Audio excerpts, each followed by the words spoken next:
This video contains mature subject matters including graphic violence, death, and assault. This video is not intended for anyone under 18 years of age.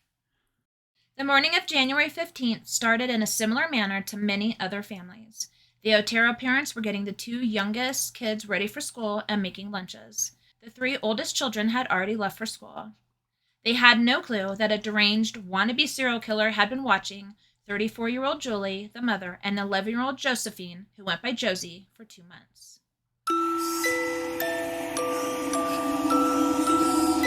You're watching House of Crime Podcast.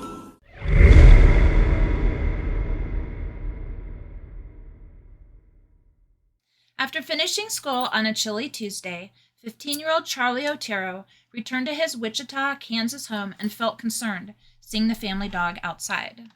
Lucky was a German Shepherd mix who had a habit of biting people. He was usually supervised. Charlie also noticed that the garage door was open and his mother's car was missing.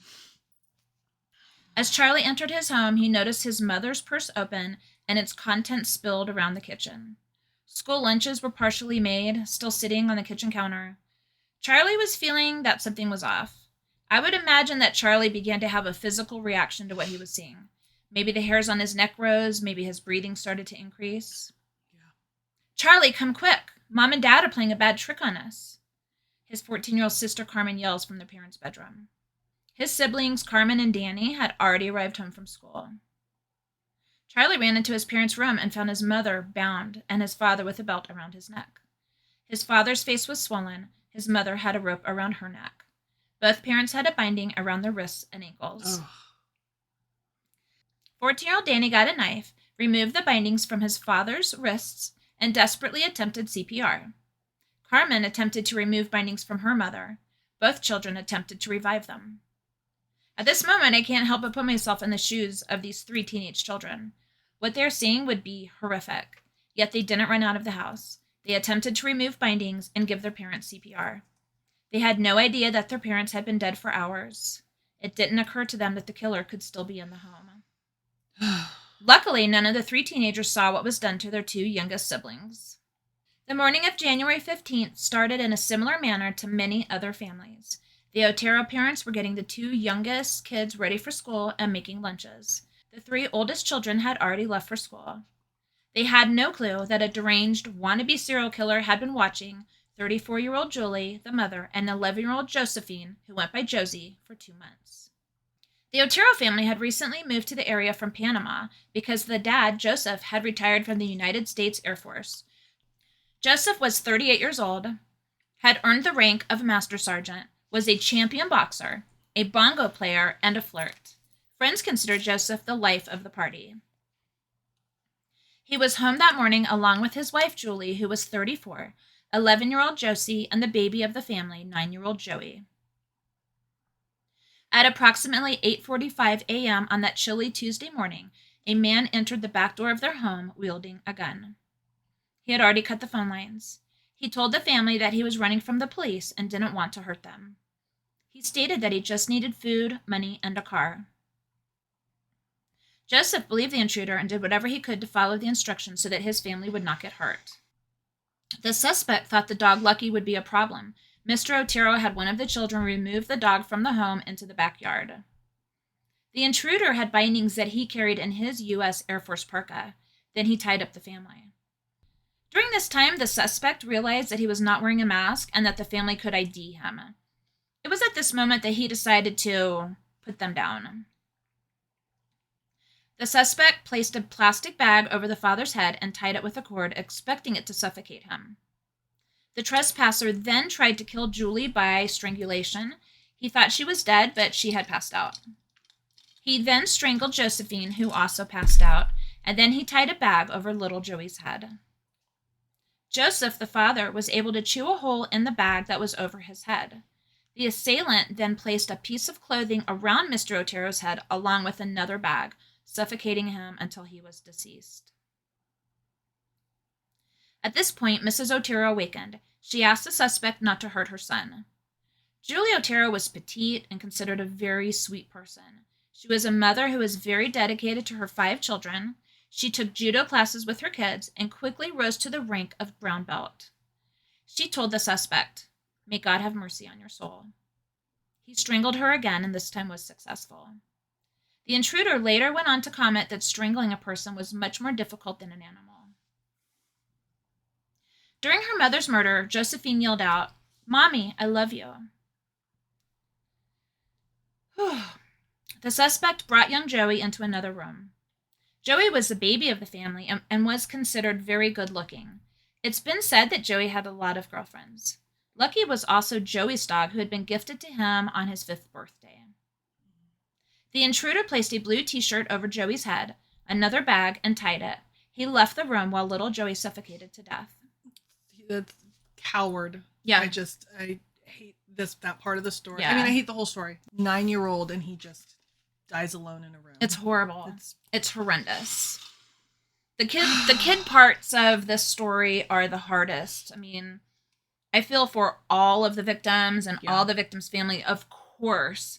But learning about what happened to the children and reading it, it's just... makes me more sick. Yeah. This then left one person alive in the home with the intruder, 11-year-old Josephine. She was a quiet person, very easygoing, and considered the best student in the family. She had a yellow belt in judo, loved Barbie dolls, and wrote poetry. The intruder brought Josie into the basement. Before I finish telling what happened in the basement, I just want to comment that when I first read this part, it set off alarm bells. The fact that the murderer wanted to bring the last survivor to another location felt like there was something different that was going to happen, and I was not wrong. Which made me think about the intruder bringing Joey into another room. Did he have another plan that he didn't finish? Could be. I mean, we'll never know, but I find it very, very odd that he brought Joey into another room. It's definitely odd. Yeah. The maniac then hung the young girl from a sewer pipe in the basement. She squirmed and screamed for her mother. The intruder smiled as he enjoyed how frightened she was. As she succumbed to the hanging, the intruder was aroused. He pleasured himself and left his DNA on the child's partially nude body and on the floor. The killer would later brag about how he never sexually assaulted any of his victims. He's delusional. Yeah. I mean, this is... obviously. I'm not such a bad guy. I mean, he didn't do this thing. No, this person's a pedophile. Yes, clearly. When the demented killer was finished, he gathered his supplies, took Mr. Otero's watch and a radio, turned up the thermostat in the home, hoping to accelerate the decomposition process, walked out the front door, and drove away in Julie's car, a brown 1968 Vista Cruise station wagon, and left it at a local store. A neighbor witnessed the car leave the home at 10:30 a.m. He left at 10:30 a.m. It took less than 2 hours for the killer to terrify a beautiful family, tragically decimate them, and then assault a deceased child. The killer realized that he was missing a knife. He drove his car back to the home, found his knife, and left. Later that day, the lives of 15-year-old Charlie, 14-year-old Danny, and Carmen, who was 13, would be changed forever, and there was no trace of the killer. So a couple things here I want to comment on. The first is that the intruder pleasured himself to the child and not the mother. And I never hear anybody accuse this, the guilty party, of being a pedophile. But the way these initial crimes were carried out makes me believe that the target was the daughter. The fact that the intruder took the little boy to another room also makes me believe he had the same intention for the little boy. He just ended up not acting on it. After the father was not a threat, the perpetrator could have taken both the mother and the daughter to another room. But that's not what happened. He only took the daughter. Here's another thing that saddens me. From everything I read, Joseph was a person who cared deeply about his family and was a champion boxer. He truly must have believed that the intruder would not hurt them. And I think between him and the mother, who had a brown belt in judo, they could have overpowered the intruder, and then there would have been a different outcome. Yeah, and that goes back to my comment earlier, how I wouldn't have acted. Right. I don't victim blame at That's all. not what this is. That's not what that is. But as a mother of 5 as well, if someone's entering my home, I'm immediately fighting. Yeah. But we're talking a difference of 50 years coming up, actually. And we have knowledge now that you fight. You don't do what they want to say. What they don't, you exactly. As a potential victim, you don't do what they tell you, because that doesn't prolong your life. Correct. So. And I think that Joseph really believed that the intruder was going to let his family go. And again, not victim blaming in any way whatsoever. I think the parents responded in a way that they really believed would have the best outcome. I think they truly did what they thought was right. The man said, I'm not going to hurt your family. Yeah. And they at believed that time, you trusted your neighbor. Exactly. You know, the killer was wearing his United States Air Force parka. Yeah. And Joseph Otero had just retired from the United States Air Force as a master sergeant. And I wonder if he maybe felt some kind of kinship. Maybe that's not the right word. But he knew they both served in the military. Mm-hmm. Perhaps there was even a discussion about the intruder being in the military. Yeah. Those jackets were commonly worn back then by people who had served in the military. It was a common jacket. My dad owns one of those jackets, or at least he did. Well, and coming from a military family, we know that when one person is in the military and you meet someone also in the same branch of military, you give them an amount of respect. Yes. You went through what they've went through and vice versa. Yeah. And so, I mean, it's reasonable to think that he thought, oh, this guy's just down on his luck. Let me listen. Let me hear what he has to say. And then I can maybe get out of this. And one other thing with that, too, I'm also a person who lived on military bases in the 70s, and it is a very, inclusive community. You know, you feel very safe living on base. You can trust your neighbor. We probably didn't lock our doors. It's really a family. Being in the military is a family, and I just can't help but wonder if Mr. Otero really just believed, okay, this guy he's needy. Let's help him and let him get on his way. And to piggyback off what you said, as a child, I remember you telling me a story where you needed to enter the nearest home. You were being followed by a white van, and you were on your bike. And you were trying to get in the nearest house was a friend of yours, and you jumped off your bike, and if that door had been locked, you would have been taken. I'm getting goosebumps just thinking about it, because this story terrifies me. Nowadays we lock our doors, and you would have been locked out and kidnapped. In that, I wouldn't even be here. And that was one of the times we lived in off-base housing, because sometimes you live on a base. Sometimes you're sent to a base that there's just not enough housing for everybody there, I've heard of that.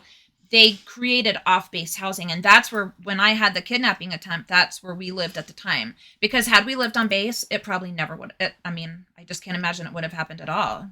Right. I mean, living on base was so safe, and this guy had just retired from the military, so living off base is really very different than living on base. I mean, it's just a whole different mindset, really. Mm-hmm. Yeah. So had those doors been locked, it'd be different for them though too. So I mean, we're looking at two different.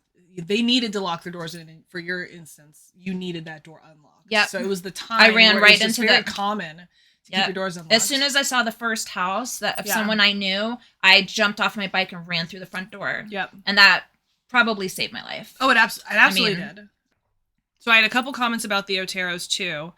One thing, and it's more actually about the suspect. Is he a necrophiliac? Now, those people, the people who are necrophiliacs, are attracted to corpses or get aroused when being around a corpse. And additionally, they possibly act on those urges. So when it comes to that situation with the daughter in the basement, she was dead already. Yeah. And he got aroused and then acted on that arousal. And no one calls him a necrophiliac.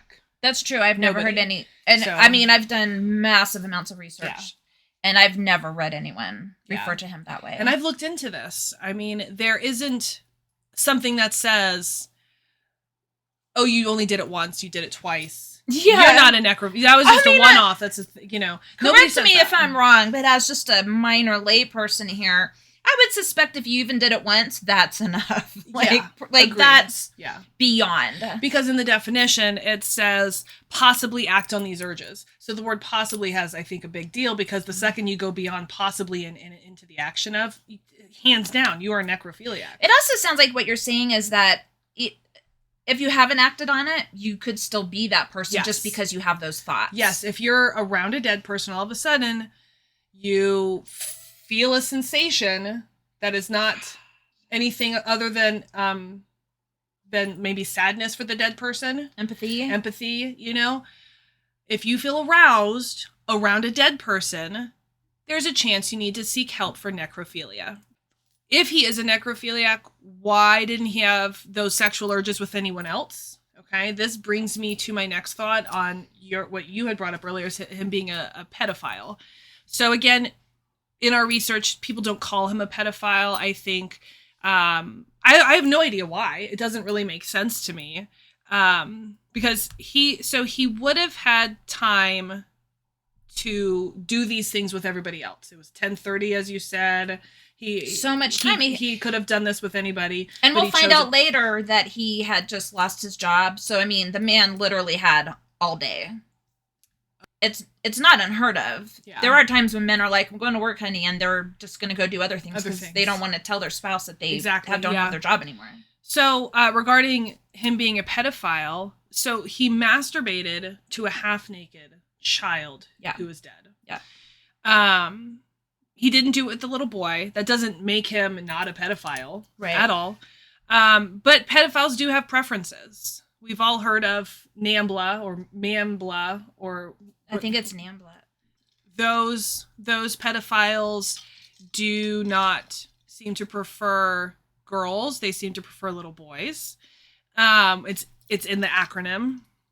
However, in this case, he preferred the little girl over the little boy. And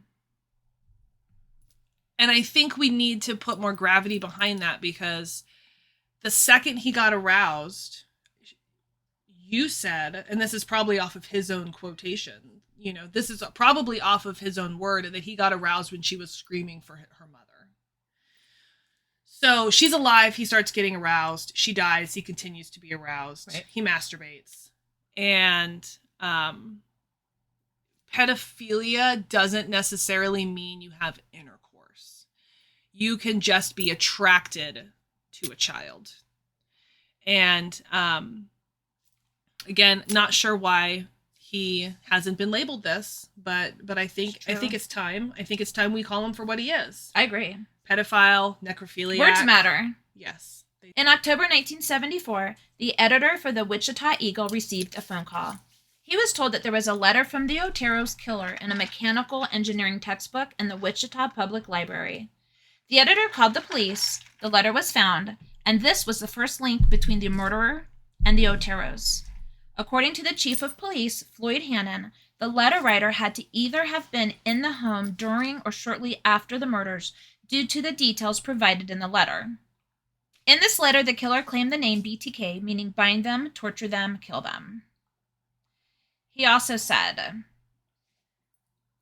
I'm going to put the words on the screen, but I'm going to try to say it in the way that actually makes sense to people.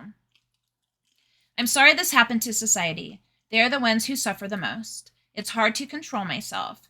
You probably call me psychotic with a sexual perversion hang-up.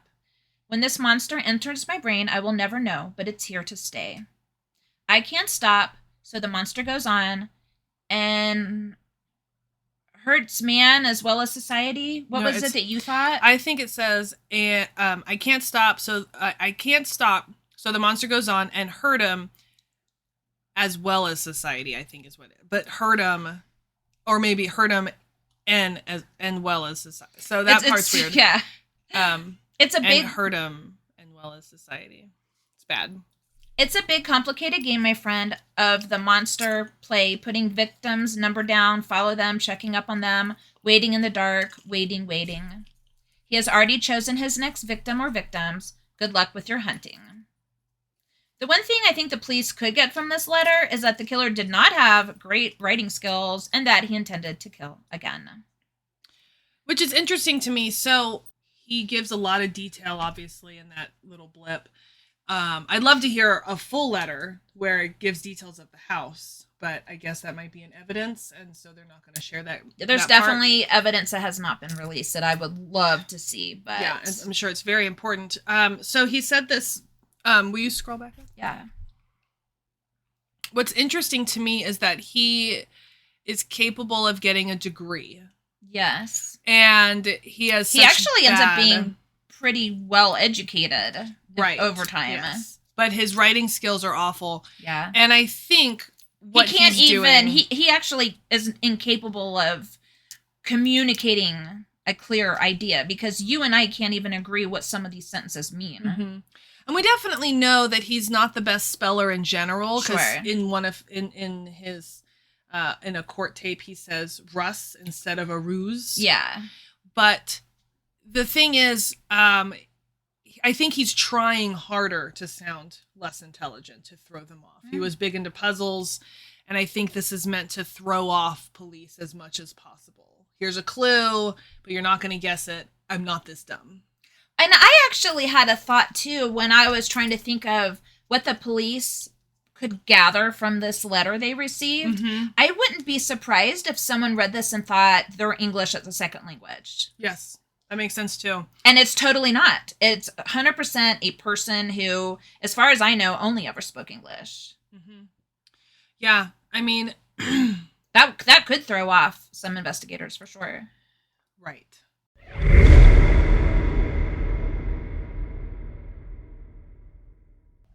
On April 4th, 1974, around 12:30 p.m., Kathryn Doreen Bright, who was 21, arrived at her Wichita home unaware that a man who had been stalking her had broken into the back door and was waiting for her inside.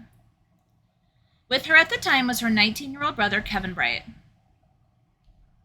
When they entered the home, they were startled by the intruder, who told them that he was wanted by police and needed a car. He forced Kevin to tie up his sister, and then the trespasser tied up Kevin. Each sibling was put into a separate room. Kevin was tied to the bedpost to prevent him from escaping. The perpetrator began to strangle Kevin. Kevin fought back and was able to get out of his restraints. The assailant reached for one of his two weapons. One was a .22, and the other was a Magnum that was in a shoulder holster. He then shot Kevin in the head. Kevin was bleeding and fell to the floor. After shooting Kevin, the assailant returned to Kathryn. He strangled her, and they began fighting. The killer thought Kathryn was dying, and he heard sounds coming from the other room. So he returned to the bedroom where Kevin had been shot and attempted to strangle him. Kevin jumped up and was able to get a hold of the Magnum from the assailant's holster. Kevin and the intruder began to fight over the gun. Eventually, the killer removed the .22 and shot Kevin again. The assailant returned to Kathryn, who was still alive. He attempted to strangle her, but she continued to fight. The intruder felt that he was losing control of the scene and decided to stab her. He stabbed her 11 times. Wow. Yeah. This would be the only murder by this assailant in which a knife was used. The killer then heard noises, including the sound of the front door. He was very certain that the police had arrived. So he decided to leave. He walked out the front door, and he saw Kevin running down the street. The assailant attempted to take one of the vehicles belonging to Kevin or Kathryn, but he was unable to fit the right key with the right car. So he began running. He was able to make it to his vehicle, parked 1 block away, and left the area.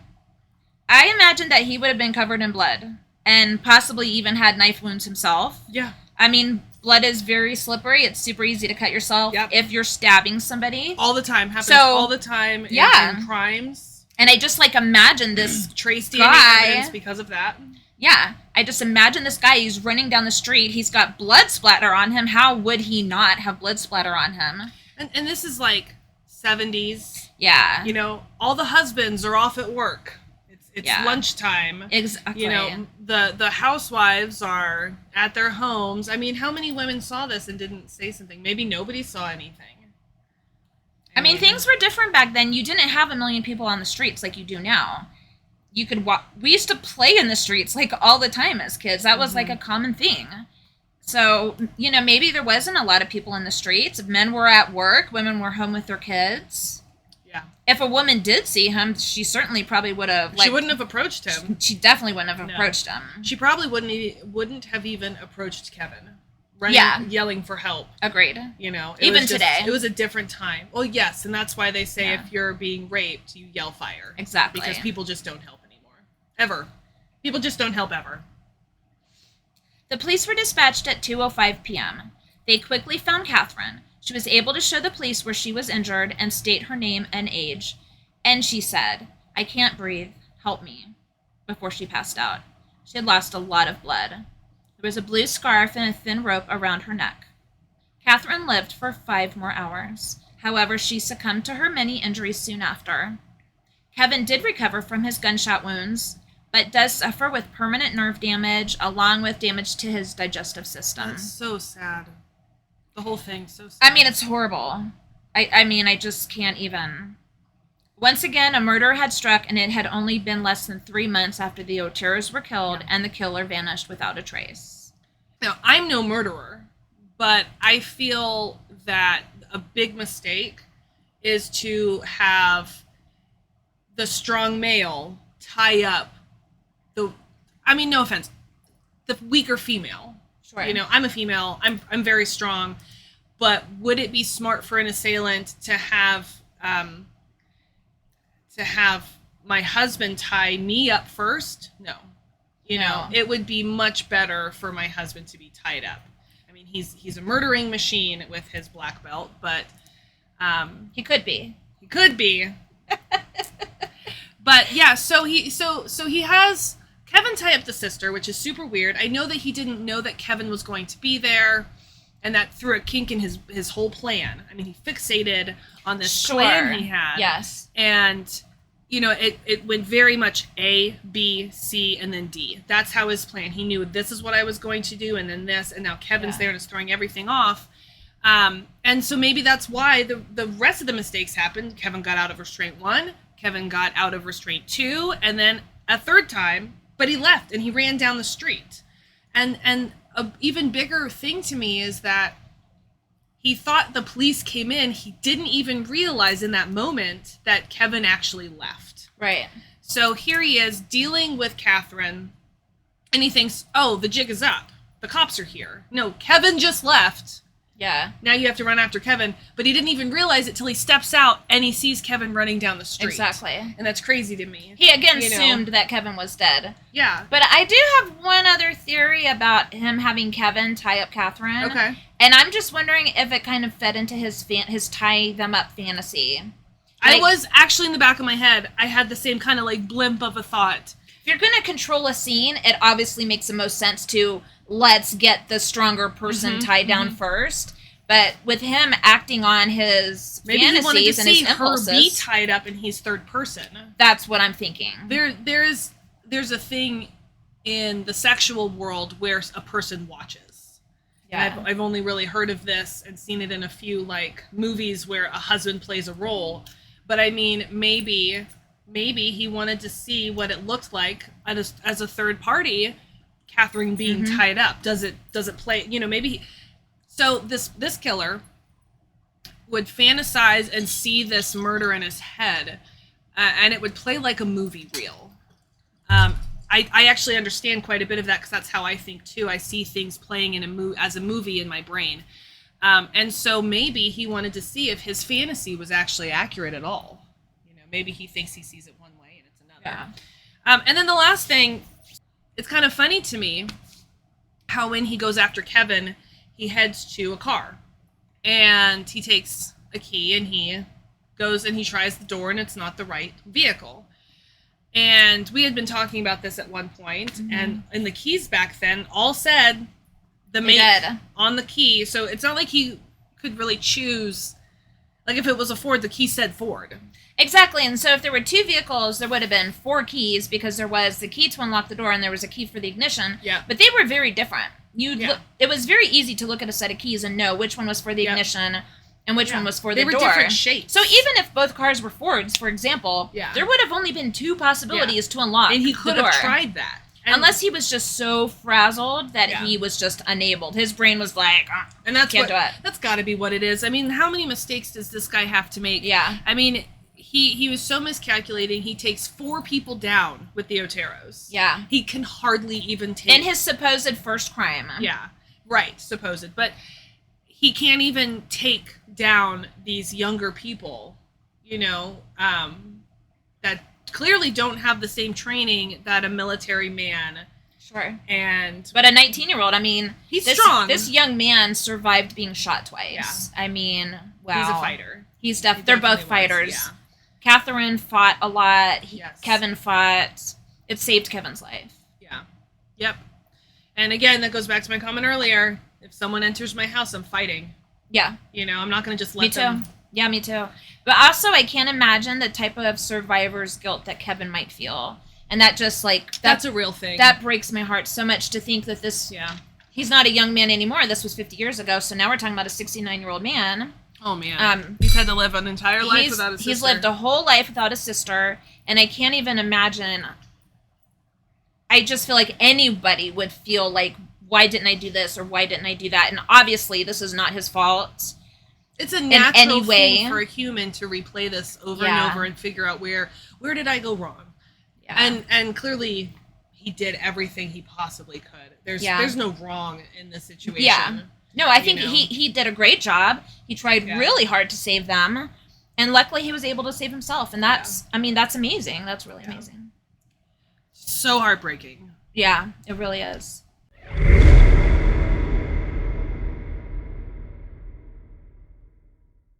Three years later in Wichita, Kansas, 25-year-old Shirley Vian became the unplanned target of a homicidal maniac on March 17, 1977. Shirley Vian was a very happy woman who adored her children. She loved to sing and was a member of her church choir. Unknowingly, a killer was canvassing her neighborhood. Unable to complete the crime the killer had originally planned, he needed to quickly find a new victim. The killer was amped up, and he had every intention of completing his heinous plan, even if the intended victim wasn't home. Noticing a 6-year-old boy playing outside, the monster befriended the child and showed him some photos, pretending to be a private detective. Noticing which home the child entered, the killer assumed a mother must be home. And this next part is a bit confusing because the killer and the child, Steve, give different recollections of what happened. Steve claims that there was a knock at the door. He and his brother both rushed to answer it. When they did, a man pushed through and brought out a gun. The mother then emerged from another room. Steve had been sent down the street to the store to purchase a can of soup, as his mother had been ill. He was returning from the store when he encountered the perpetrator. Let me just, interrupt real quick. Steve is 6 years old. Could you imagine sending your 7-year-old down the street for a can of soup? Isn't that crazy town? The world has gotten bigger, in a sense. I mean, hopefully you understand what I mean when I say that. But we were also more responsible then. It was a different time. It is a different time. We realize we don't do that anymore, and so now we don't raise our children to that level of responsibility. I can hardly get my 7-year-old to pick up her shoes after coming in from school. Yeah. Well, then back then also the child may be beaten severely until they learn to pick up their shoes, which is not so much a thing today, thank God. It definitely isn't. But when I was a child, I definitely went to the store, the old people Publix. That's what we call it, the old people Publix. It was next to a retirement home, so. Yeah, and I was a kid, so that's how I wasn't meant to be disrespectful. So we went there. I would skip the fence, walk through the construction site. I'm sure I had no idea because you would have been in so much trouble. But I did it. I would go shopping at the Publix, and one time I tried to buy you a pack of cigarettes. Oh my God. For Mother's Day. Happy Mother's Day, Mom. Smoke up. Not that I wanted you to smoke. Of course not. You wanted to. I wanted to make you happy, and I just thought that would do that. But yeah, so I had an amount of independence then. Yeah. And it still wasn't as much as you would never say to me, I don't feel well. Can you please go to the Publix? Yeah, no, I wouldn't have. And absolutely get me a Gatorade. No, not even. You were a very responsible child. Yeah, you were well beyond your years. You babysat younger than probably your friends. I mean, I even have family members who never babysat even years later because they still weren't responsible enough for that. Yeah. But yeah, I mean, it's just the thought. But I lived in that time, and that is really how it was. According to the ruthless killer, he knocked on the door of Mrs. Vian, again pretending to be a private detective. He showed Shirley a photo and asked if she could identify the person in the photo. He then pushed through the door while pointing his .357 Magnum. Whichever story is correct, the killer was able to get into the home and then used a .357 Magnum to subdue the family. Just for the record, I'm personally going to believe Steve's recollection over the killer's because he's a killer. He's a liar.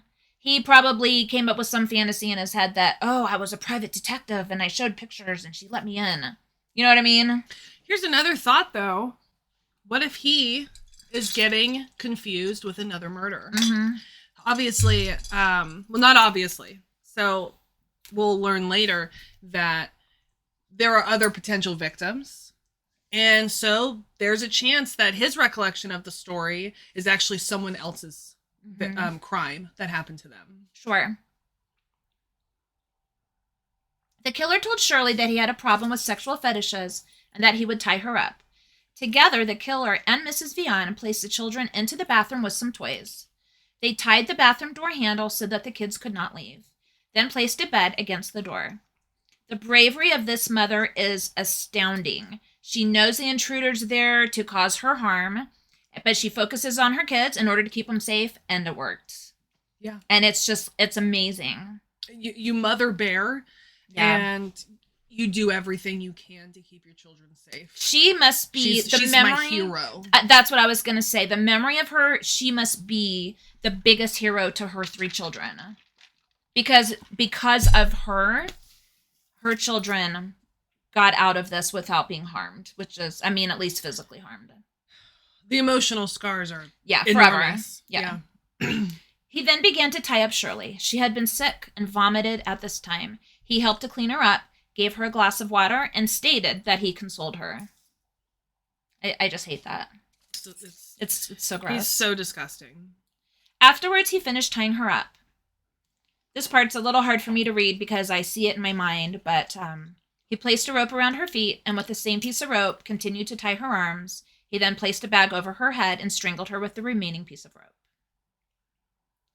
Young Steve was standing on the edge of the bathtub, peeking over the door to see what was happening. Unfortunately, Steve saw everything. Steve screamed at the culprit that he was going to untie the rope which kept the door closed. The killer responded with, "If you do, I'll blow your head off." During this time, the kids were banging on the door and screaming, and the phone was ringing. 8-year-old Junior broke the bathroom window trying to escape.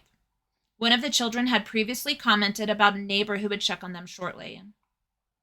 The perpetrator was now scared that he would get caught. He cleaned up his hit kit, that's what he called it, and left. In this instance, his kit was a briefcase that contained tape, ropes, and cord. Prior to leaving, the killer stole undergarments from Mrs. Vian and admitted to later wearing them. The kids were able to escape the bathroom approximately 40 minutes later. Steve tried to revive his mother, but it was too late. Imagine a 6-year-old little boy trying to wake his poor deceased mother after witnessing the most tragic event of his lifetime. I can't. I know. It's just... The killer would later write a poem about the deceased entitled Shirley Locks, which I am not reading. Shirley's murder left 3 children, 6-year-old Steve, 8-year-old Junior, and 4-year-old Stephanie, without a mother, and her husband Richard without a wife. At this point, the killer had ended the lives of 6 people, seriously injured 1, and left many other victims, including children, parents, siblings, and 1 spouse of the deceased. Every time children are involved with this murderer, I know. My chest starts closing. You know, my eyes are welling. I mean, I've always liked kids a lot better than adults. I'm like, truly, as long as I can remember, I really always think of kids as just like these innocent, cute little people. I had to be a mom to realize that, because prior to being a mom, I did not like other kids. Mm-hmm. Now I'm like, oh, they're so cute. Yeah. How could you hurt one? I know. I just can't. I have 5 kids. They're annoying. They're awful. Okay? But I love them so much. And to think of my kids being in this position, or to think of someone else's children being in this position, I'm so sad. It's and awful. all I want is to hold. I will hold all the babies. I just want all the sad, hurt babies in my arms right now, and I love them. And I'm so sad for what these kids had to endure. Me and poor too. Steve, who had to witness the whole thing. I know. So an interesting thought, though, for this murder, she vomited. And it didn't deter him at all. Right.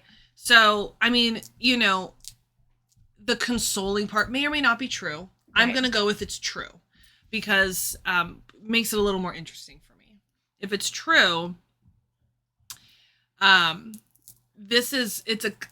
it becomes a clear example of psychopathy, which is having traits like conspicuously diminished guilt, shame, and empathy, irritability, poor planning, and irresponsibility is the definition of psychopathy. And so he has diminished guilt. He has diminished shame. Sure. He has diminished empathy. You know, he pretends to make her feel better after vomiting. And the only thing I can think of is because he wants to be able to continue his plan. He needs her to think. I mean, I know she's tied up. But I think the vomiting happened before she was tied up. This one is interesting to me because the woman vomited and it didn't deter her assailant. And, you know, they teach as part of self-defense that if you can vomit or like other bodily fluids, if you're going to be raped, then it should gross out your assailant enough for them to not be able to complete the act. Right. And, but in this case, he stayed. He helped clean up. I mean, this is a clear example of psychopathy. And at this point, he's ended the lives of 6 people and seriously injured 1. He has no shame. He has no guilt. Sure. You know? And so for him to be able to sit by her side and clean up this vomit, then it's 100% him showing how crazed he can be. I agree. You know, he has this goal. He's gonna complete the goal. Which we already know because he was going to someone else's house, which we'll talk about in the last episode, but he didn't care. And as a matter of fact, he actually went to someone else's house before Shirley Vian's house. He went to 3 houses that day before he was able to find his prey. And so not only do I agree with you that he had every intention of carrying out his wicked plan, but I also think that he truly believed with the Oteros, not with Kathryn Bright, because he really didn't have the opportunity there, but also with Shirley Vian, he believed that if he could kind of be nice, be gentle, let's keep everyone compliant, let's not get people upset, then he could finish his plan out. Because I think he had zero empathy for her being sick, zero empathy for her vomiting, zero empathy that there were 3 scared to death little kids. As a matter of fact, I'm banging sure he, the whole time, which I'm sure he actually enjoyed. Yeah. So he likes fear. He does, which is not that's really common in people like this too. People like him. And so, did you see at all that he was aroused during this? Did he masturbate at all to Shirley? He stole her undergarments. So whatever he did with them, I believe that he did elsewhere. And I wonder if he did that because they're screaming, someone's coming. This is the last. This is the last ditch hope that he could take care of his arousal. Yeah. You know, and he's like, well, I need to take something to do this later with. I mean, this is how ignorant he is, though, that he had actually been told that a neighbor was going to come check on them because the mom was so sick. And he still continued with the plan. That's pure stupidity. Yeah. You know how easily he could have been caught in this situation, but of course he was not. Right.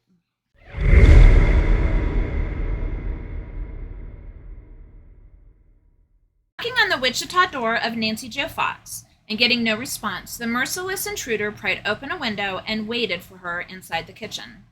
He had previously cut the phone lines. The killer had been stalking Mrs. Fox. Not only had he been going by her house, he looked at her mail to get her name, he learned where she worked, and he even went to her job. He knew what time she should arrive home when her workday ended. He confronted her after she entered her home. He stated that he had a sexual problem and that he would need to tie her up and have sex with her. She was very upset. She smoked a cigarette while he rummaged through her purse. She then said, "Let's get this over with so that I can call the police." She went into the bathroom and then returned undressed, as she was directed to do by the intruder. He handcuffed her and tied her feet while lying on the bed. The assailant was undressed as well. He laid on top of her and strangled her with his belt. Is it... Go ahead. Sexual assault? It's sexual assault. Yeah. I mean, he's laying on top of her naked. Yeah. I don't care if it doesn't go in. Yeah, me too. This is a sexual assault. Yeah. There are things that are assault without penetration. Yes. You don't need penetration for assault. Yep. Exactly. I mean, I don't even have words to describe how depraved this person is. Yeah. He denied her of oxygen until she passed out and then let her awaken. He did this several times until eventually he caused her death. He then replaced his belt that was around her neck with pantyhose and removed the handcuffs and replaced those with pantyhose. Which I just want to stop and comment on that. It seems like in several of these cases, he uses bindings or materials that he brings to cause the strangulation. Sure. And then he replaces them with other things from the home and he keeps those bindings. And that's really interesting to me. I'm really curious. Is it a souvenir thing so that he can use the binding later on himself, because we're going to learn that he did that. So did that arouse him more, holding that binding and knowing what it was used for in the past? I mean, so a few different thoughts here, right? One, wants to use his own stuff. That makes sense. He knows how these things work, and so he's not going to leave it up to hoping that they have something that he can use that makes the act messy. Another thing is when he takes his stuff off of them, he replaces them with other bindings. And to me, that says that he's trying to leave a message. He's trying to say, this is what I did. Now, this is a woman who probably had pantyhose. Most women back then had pantyhose. Yeah. It wouldn't have been too difficult for him to find pantyhose. Yeah. But he uses a belt and, I'm sorry, what was the other thing? So he handcuffs. He used his belt and handcuffs and then replaced both of those with pantyhose. And replaced them with pantyhose. My apologies. So, yes, I think that when he gets to use his belt every day when he goes to work, he gets to think about how this was used. And maybe he gets to partial arousement from... He gets to fantasize again about how it did that. And then, of course, handcuffs. I mean, he's learning. I think he's trying to create the most perfect of murders. And I know you said this was his perfect hit, but he didn't know that then. No, he said that later, for sure. So in my mind, I'm seeing him become like a baby murderer who took down 4 people. Shocking. And then he continues on. And so I think he decided not going to go with 4 people again. That's crazy. Can't do that. That was difficult. And later on, with all of his little mistakes, he's cleaning it up. Sure. Which they all do. They all learn and progress and evolve. They do. And I think that what he's doing here is a definite example of his evolution as a serial murderer. Yeah. And just to add on to that, I also think one of the reasons that he replaces the belt and the handcuffs that he removed with pantyhose is for his memory bank. Because he's looking at her deceased body and he wants to see her a certain way and he wants to remember her a certain way, and that's with some type of binding. I think that also makes perfect sense. I mean, he could have left her, but the thing is many of us have heard about staging a body. Mm-hmm. There's always a purpose for staging a body. It's to send a message. Sure. And I think in addition to sending a message, it's so the murderer, like you said, can have that clear image always left in their brain. They can recall it and have that as a souvenir themselves. Yeah. Afterwards, he used a blue nightgown of hers to pleasure himself and left DNA on the fabric. Before leaving, he again turned up the heat in hopes of speeding decomposition. Which does work. It can work. I mean, it would take a period of time, and your heat would have to go high enough. I mean, it would have to be high. Yeah. Yeah. Definitely. I mean, had it been winter, and he left the heat all on its own, it was December 8th. And Okay, and yeah, so it's freezing in Wichita, Kansas at this time. Yeah, so I don't know how much like turning up the heat would have helped in this situation when you're battling the outside temperatures. Kansas is cold in the winter. It's so cold. Yeah. See, 25-year-old Nancy Jo Fox was smart and funny. She was considered mature for her age and was a very hard worker. She was not aware that a killer had been stalking her for months. The day after the murder, the killer called the police stating, "Yes, you will find a homicide at 843 South Pershing, Nancy Fox." The killer's voice was finally recorded for the first time. So just to add what you were saying about him trying to speed up decomp, and then he actually calls the police the next day to be like, there's a body. So, I mean... What do I want to do? You know, I mean, if he wanted decomp really, he wouldn't have called. You know, but I think he probably battled his, whatever amount of intelligence he had with his ego. Because he honestly didn't come across as very smart to me, but it does seem like he has a giant ego. He has a giant ego, but he also, he would plan these murders for a very long time, sometimes years.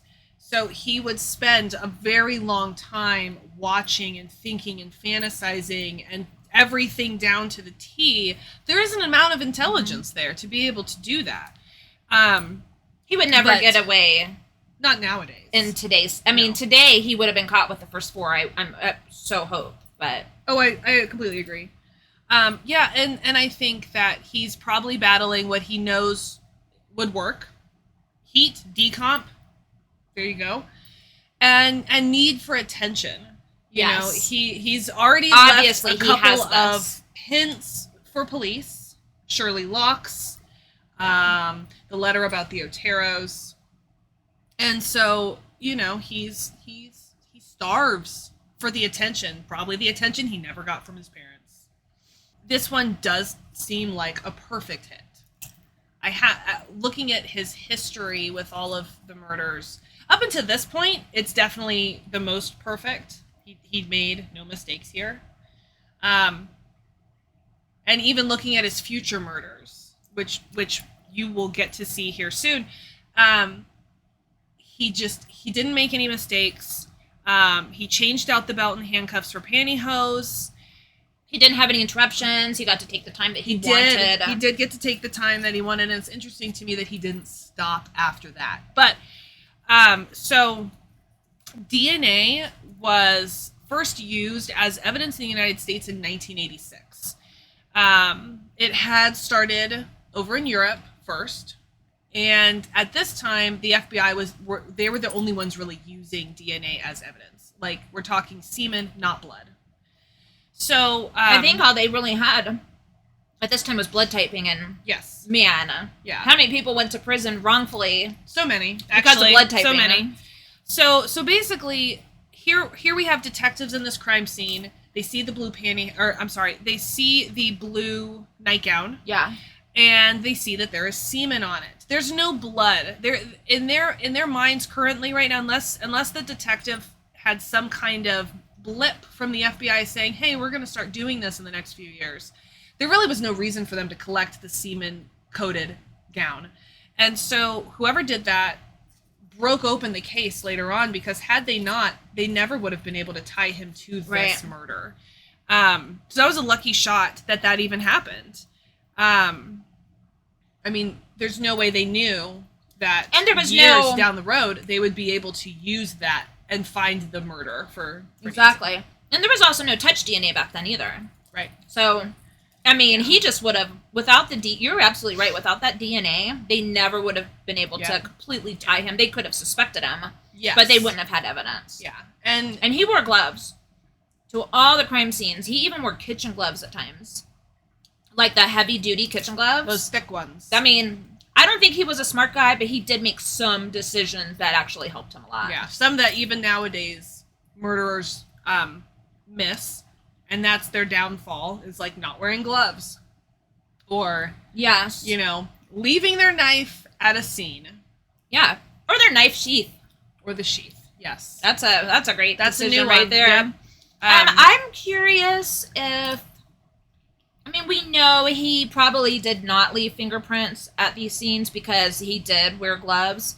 But I'm curious if in the 70s, we know that he was in the military. I wonder if in the 70s at that time that they took fingerprints of all of the enlisted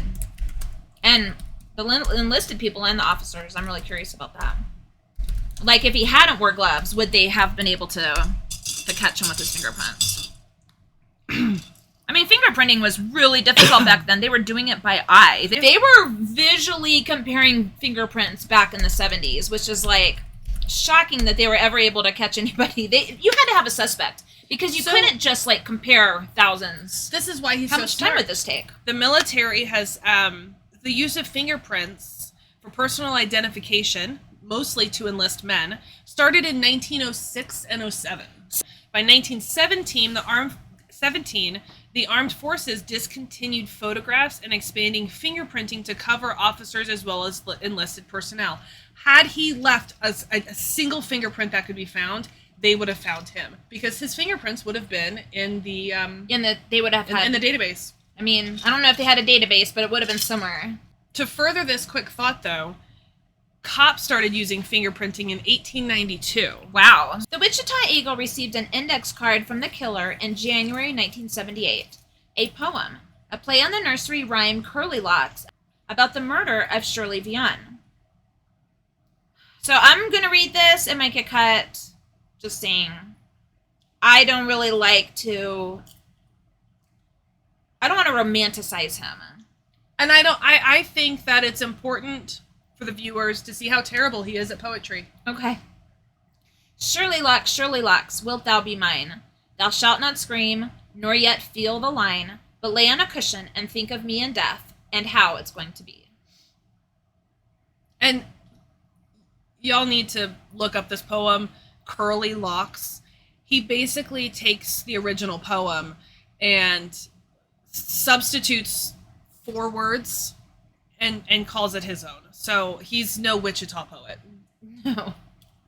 1 month later, KAKETB received a 4-page letter from a person claiming to have killed 7 people. This letter included a poem entitled, Oh, Death to Nancy. One other page had a drawing of Miss Fox's body. In this letter, BTK complained that his poem about Shirley Vian was not posted in the newspaper. He complained that the police had not yet told the public that there was a serial killer. He talked about how he wanted to kill the children of Shirley and about his enjoyment of the murder of 10-year-old Josephine. He compared himself to the Son of Sam, Jack the Ripper, and H.H. Holmes. I just real quick, I'm sorry. They still don't know who Jack the Ripper is. I know. Okay? It has been over 100 years. They think maybe Jack the Ripper started at, obviously in Europe, and moved here. Okay? Well, I mean, some people think H.H. Holmes was also Jack the Ripper. Right? So whoever he thinks he is, he's not Jack the Ripper. He's not H.H. Holmes. He's not Son of Sam. So this guy's ego is growing and growing and growing the longer he's not caught. Well, he wanted to be this infamous serial killer. Mm-hmm. Like, these are the people that he looked up to, which is really disgusting. Mm-hmm. So in this letter, he also suggested several nicknames for himself, including the BTK Strangler, the Wichita Strangler, the Poetic Strangler. Poetic Strangler. Again, his ego. He's so... Yeah. The Wichita Executioner. He also discussed the murders of Kathryn Bright, Shirley Vian, and Nancy Jo Fox. He fantasized about murder number 8. He said that she would be found tied up, hung, gagged, and with a possible seminal stain in her anus or on her body. Rape. How do you get semen on the inside of an anus? I mean, this is... He said later, I've never raped anyone. Yeah, like he was proud of it. And the fact is, I don't know, I mean, there's a chance maybe he doesn't know the definition of rape. He didn't know how to say the word ruse. So, I mean, I'm not letting that go. I wonder, so as many of you know, the definition of a serial killer has changed, not drastically, but it has changed over the last few years. You know, it used to be you have to kill 5 people and then 3 people, and now it's 2 people. Yeah. I go and kill 2 people at 2 separate locations. I'm a serial killer. Yeah. I super disagree with 2, but moving forward, Me too. I wonder if the definition of rape has changed over the few years, because was it ever simply penetration vaginally? And if that's the case, I can understand why he would think that's not rape. Okay, that's a good point. Because, if the definition has changed, because now there's rape, there's these different forms of rape in the first degree, rape in the second degree, and so forth. And so all of these have different definitions. And maybe he's just so dumb to think if I put it here in her anus, then it's not rape. I'm not sure. I mean, yeah. I fully disagree. Me too. It's absolutely rape. Yeah. In the letter, he said, "How many people do I have to kill before I get my name in the paper?" After this letter was received, the Wichita chief of police had a press conference announcing that there was a serial killer and that they were threatening to kill again. The signature BTK had been kept quiet for years. It appeared in 2 police communications from 1974 to 1979. It would later show up in the letter to the Wichita Eagle in 2004.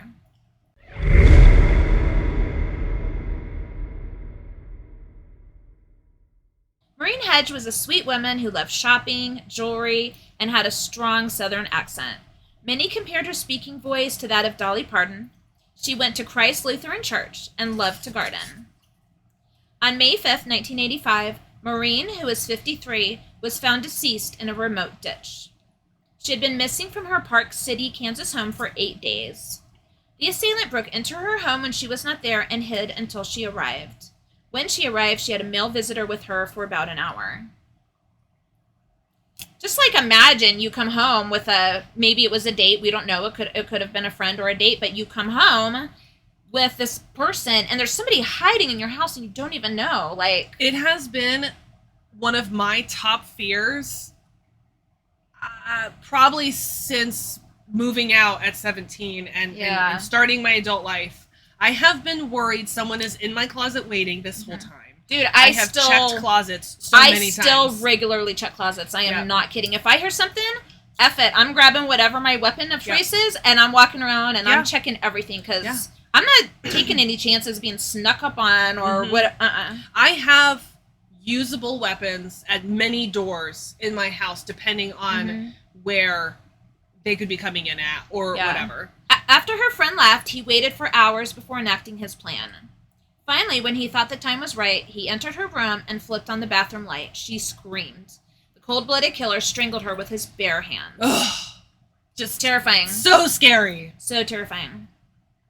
After killing her in her home, he removed her clothing, placed her in the trunk of her 1976 Monte Carlo, and transported her deceased remains to Christ Lutheran Church, the same church she attended each Sunday, and the same church where the killer was the president of the church council. Do we know when he became president of the church council? I've been meaning to ask. Yeah, this. I don't think I've ever seen a date on Me it. neither. Just from what I read, it kind of seemed like it was a new position for him, but I've never seen a specific date that said when that happened. I feel like at the time of this murder, he wasn't the president, and then he stopped murdering for a long time. Yeah, and okay, then that's a super and then good became point. the president during his I'm no longer a killer phase. When he got caught in 2005, he was the president at that time. Yeah. So there's a very good chance in 1976 that he was not. That's what I was thinking. But that's a good point. And then also, I don't know if I could win to ever bring this up, but this is the same Lutheran church that he grew up going to. Yes. So, and we never mention it.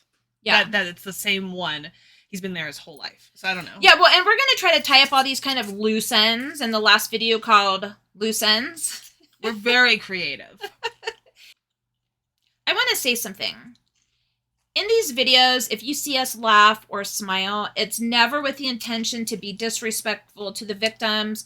We don't find any of these crimes humorous. We as a matter of fact, find them horrible and tragic and atrocious. However, if you've ever spent tens of hours researching these kinds of crimes and then many hours recording and editing and all of that, it's really hurtful. It's hard to do.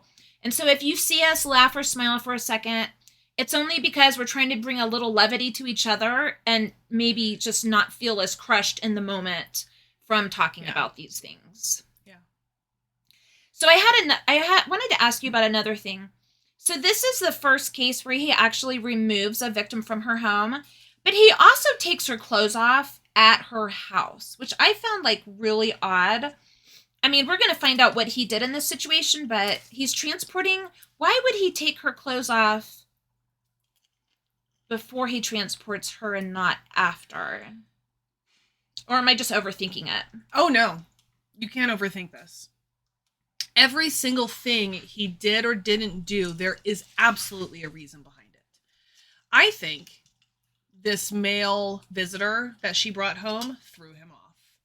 I think this was another kink in his chain, and I think that he had to wait, and then he waited more.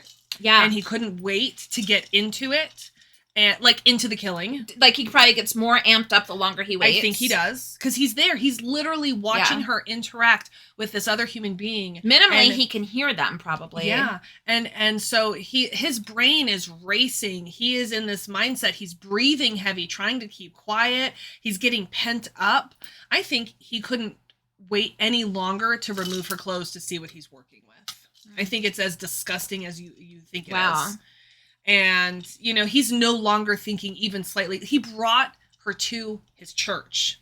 How do we know that's just so that the pastor or whoever isn't there? How do we know when he's not running into? I mean, hello. He's also carrying a naked woman around. I mean, it's crazy. It's loony. Like seriously. So yeah, I think that you're not overthinking it. I think he is depraved, insane. Yeah. And probably, like most of us, stops thinking clearly when kinks get thrown into the chain. I mean, you'd think at this point that he would start getting used to there being kinks in the chain, because all of his crimes did not go the way he planned, except for Nancy Jo Fox, which is why he called that probably a perfect hit, because it actually went the way he planned. Whereas with everybody else, starting from the Oteros, which we're going to talk more about the killer side of some of these crimes. But we will. But I think, and one of the things will be what he was diagnosed with. We talked earlier about pedophilia and necrophilia, which you can be diagnosed with. But with the diagnosis that he gets, and we'll go over that later, some of the things that he was diagnosed with, and some of the things that I think he should have been diagnosed with, he's not going to be able to function still with kinks, even if he kills this person and then this person and this person. The reason why he fantasizes so much is because he wants it perfect. So when there's a kink, he's not going to know, like it wasn't his plan. It wasn't part of the plan. He's never prepared for it, because the only thing he prepared for was the perfect one. Okay, that makes a lot of sense. And I think that he just needed to know what was under her outfit, and so he can keep the momentum going. And you may not know the answer to this, but when I first saw the part where he removed her clothing, I thought, well, maybe he knows rigor mortis is going to set in, and it would be harder to remove her clothing later. Sure. But I don't really know the time period, how long it takes from when a person is deceased to when their bodies... Because my understanding is they go through rigor mortis, and then the body softens again, and then they go into another rigor mortis. But I honestly don't know a lot about it. What I do know is that rigor mortis can be sped up depending on the heat or coolness. Okay. So, I can't recall which one, but yes, depending on the time of year we're dealing with, he could have been dealing with rigor mortis being set in. May. So it's May. It's still very cold in that area. Could be at least at night. Could be cool. But he hadn't been with, up until this point, except for with animals. He's never had time with humans after their prolonged time with humans after they're dead. Good point. To know how fast rigor is gonna set in. Yeah. You know, and so I'm not sure he was smart enough to know that, or to think ahead to that. Maybe it's something else, but I think it's a really great assumption or guess. Okay. Well, after taking her to Christ Lutheran Church, he proceeded to photograph her in various bondage positions and even laid her corpse on the church altar for photos. He then dumped her body in the ditch that people often use to dump trash. Maureen had no way of knowing that a serial killer lived only 6 houses away from her and that he was someone she waved to as he walked by. I mean, we don't talk to strangers now, do we? Nobody even makes eye contact nowadays. I don't. This guy is so fucking crazy. And he has it in his head. He's going to assault her. He waits in a closet. And I think this goes back to the conversation earlier about how he is trying to perfect this crime. And in the other ones where he was just out in the open and with the Oteros and the dad is there, he didn't expect that. Right. And Kathryn and Kevin, he didn't expect that. Kevin. And so I think this was a major flip for him. He decided, I'm going to wait in a closet and make sure she's alone. Because every single time. And then he had more struggle. So I think he's just getting closer to trying to perfect it. And I think this is a good point because I feel like the younger him would have come out with Maureen's male guest being there. He would have come out anyways. Yeah. He wouldn't have been able to able to wait. Yes, yeah. He wants to move on with his mission. Yeah. But during this point, he's finally starting to maybe have a little bit more patience and wait until the time is a little bit better. Has it been 10 years? A little over 10 years at this point? This was in... This was in 85, so it had been 11 years since the Otero murders. He's growing up.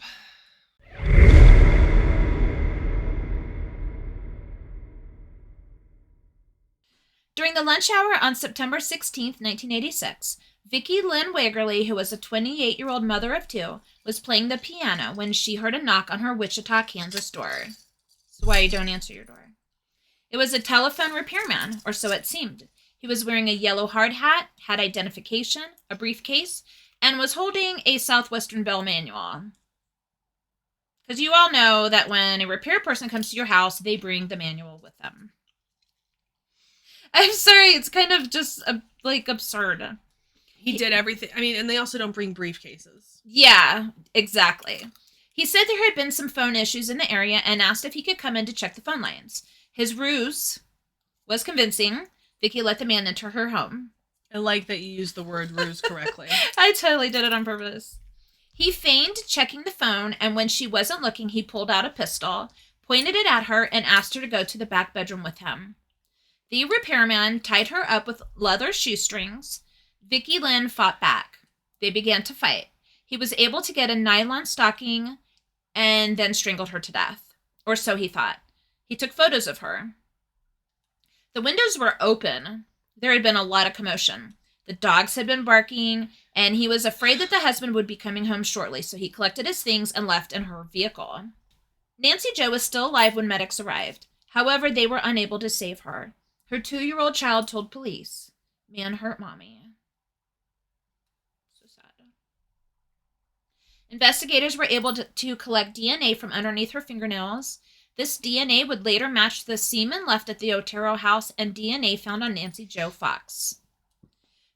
Previous to her murder, Vicki was unaware that she had the attention of a deviant sexual predator who called this plan Project Piano.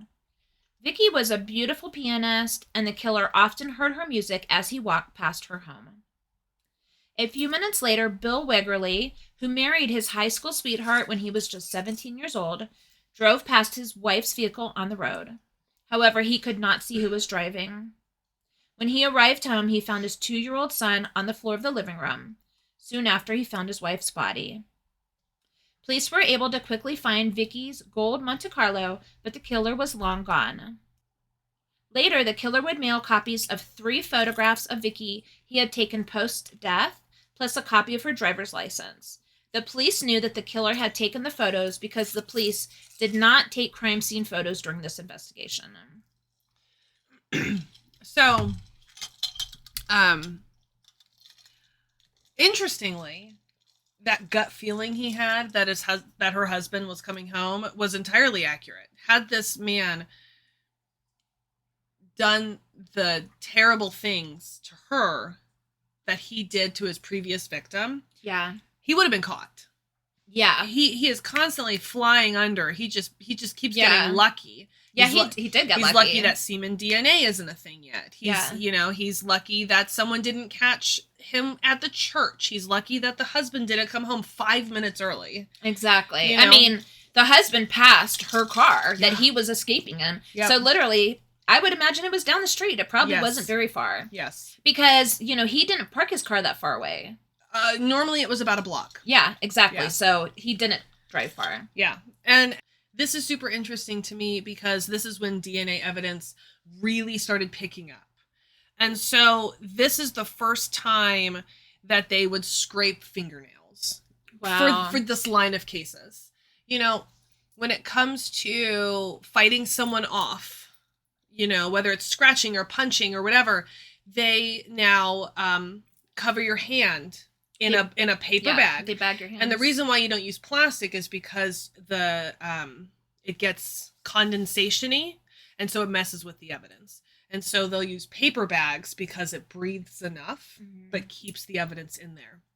And so this was the first time for all of his other crimes that they scraped for fingernail. Wow.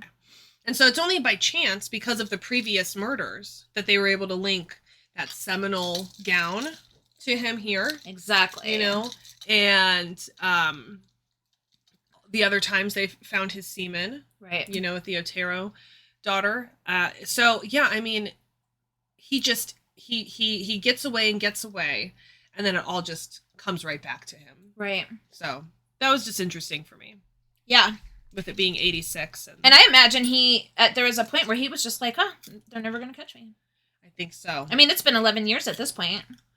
Longer than many serial killers. Yeah. Especially today. Yeah. Luckily, we're able to catch people a lot of times in their very early in their careers. Thank goodness. I mean, there are times now that we catch teenagers, and you just know from what the crime is that this person would have gone on to do lots of horrible things. Absolutely. Yeah. There are so many warning signs for stuff like this. And we'll find out later when we hear what people had to say about him in his childhood. Mm-hmm. And so, there are so many warning signs when you get therapy, because therapy can help with psychopathy. It can. There's medication nowadays, not that.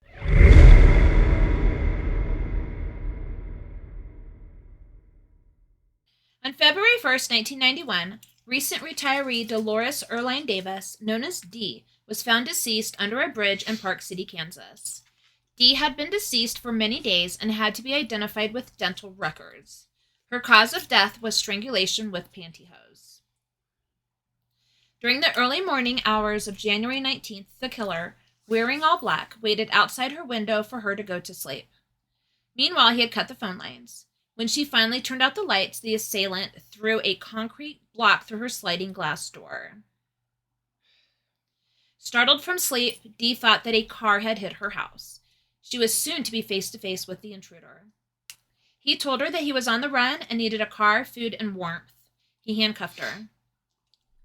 He checked out her car, pretended to get food, and then went back, removed the handcuffs, and tied her up. He strangled her with pantyhose.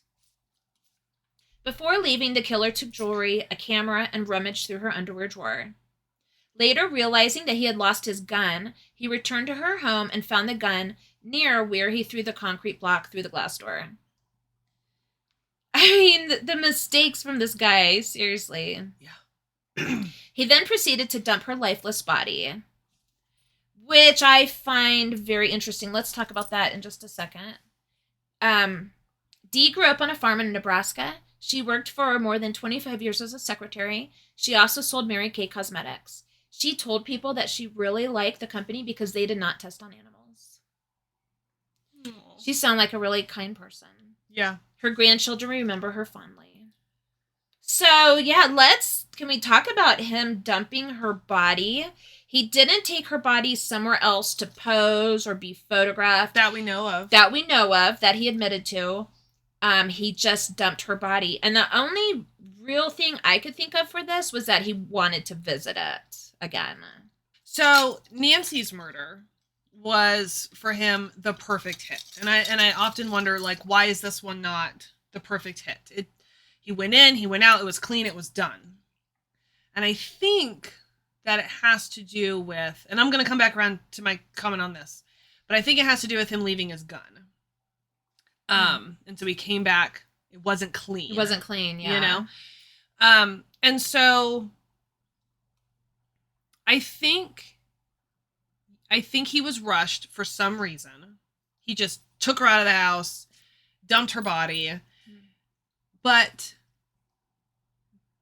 did he not call the next day and say something? No, that was not with this. That was with a different crime. He didn't do it a second time. No, not that I'm aware of. Okay.